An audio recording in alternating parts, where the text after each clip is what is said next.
Hey everyone, welcome back to the Be More Marketing course. I'm Jordan, and in today's episode, we're going to be digging into the differences between lead generation and direct sales, and then understanding which one you should be looking to apply to your business. So let's get into it. So, what's the difference? Lead generation is the process of obtaining information from people who are interested in your product or service for future follow-up. Whereas direct sales, on the other hand, is the process of selling straight to the customer there and then. So if you are to leave with any, kind of lingering assumptions about the two, lead generation is essentially where purchase is suspended until future follow-up, whereas with direct sales, purchase is done there and then. So these are two landing pages which speak to both lead generation and direct. So the one on the left is a lead generation because it is asking for the visitor to leave their information. This site is a mortgage broker site, and basically they're asking you to leave their for you to leave your information so they can call you back up with mortgage rates that hopefully you'd like, and that they can then escalate to you moving forward with their business. Whereas the one on the right is an Amazon landing page, and you're requested to buy there and then. There is no suspension in purchase. And as we know, Amazon has built a very sophisticated business model based on this approach, but it doesn't work for everyone. Here is just another example of lead generation v direct marketing. So the one on the left is a lead generator because it is asking for you to leave your information, right? This time it's an exchange for a PDF that will give you information on how to unlock the hidden powers in your brain.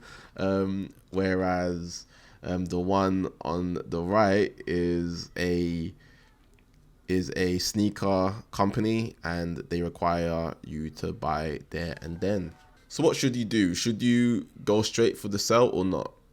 Well, it's important to understand that developing a customer or a prospect list, this is the most important thing a business can do. It's really the holy grail for any successful business, in fact.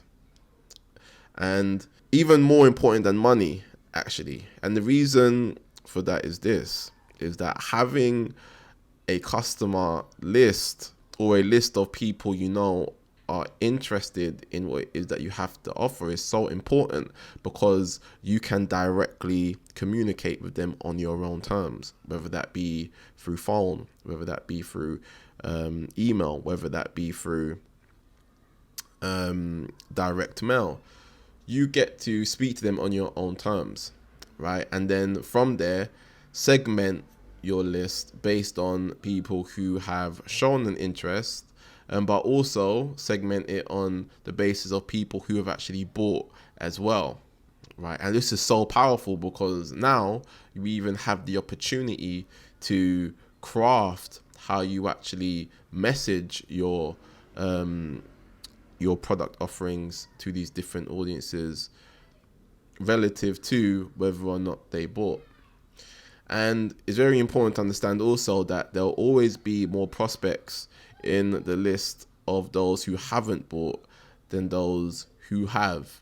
But that's just the nature of this game that we play in. But still, they're still very important, because just because they haven't bought yet doesn't mean that they won't buy in the future, right? And having the capacity to have that list will do miracles for your business. And also, it's also very important because if you don't have a list that you can immediately access, or if you don't have a list that you are continually growing, what's going to happen is that you're always going to have to go through marketing platforms such as Google or Facebook to actually access them. And that 9 times out of 10 comes at a cost, right?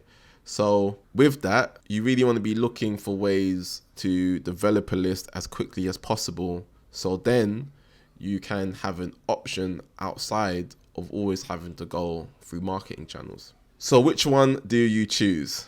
You can probably tell from the last slide, but I recommend doing lead generation for products and services which have a high price point. Reason being is that customers in these categories are more likely going to want more information before they make a purchasing decision through either email, letter, brochure, or phone call. Not doing this will mean you either lose that prospect forever or you'll need to pay every time they come back to your site. And this is through the channels that I just mentioned earlier. So channels like Facebook, Google, etc. But for products or services which are below £100, you can afford to sell more directly because customers who tend to pay within these regions are more open to buying on impulse rather than waiting for more information, right? But again, the